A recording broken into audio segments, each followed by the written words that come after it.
umva uhamagaye umuntu numara kumuhamagara akubaze ngo urinde,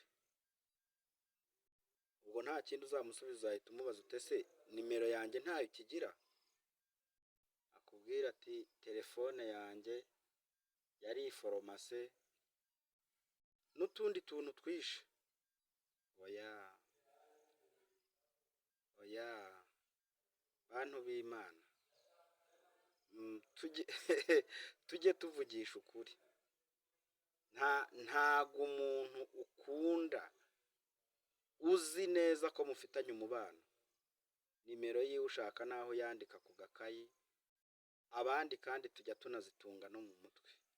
Rero ibyo ni ubwesikoro, ni ububeshyi, mubwira abantu bakizwe kubeshya rwose. Mu izina rya Yesu abo badayimoni niba mu izina rya Yesu abadayimoni bo kubeshya.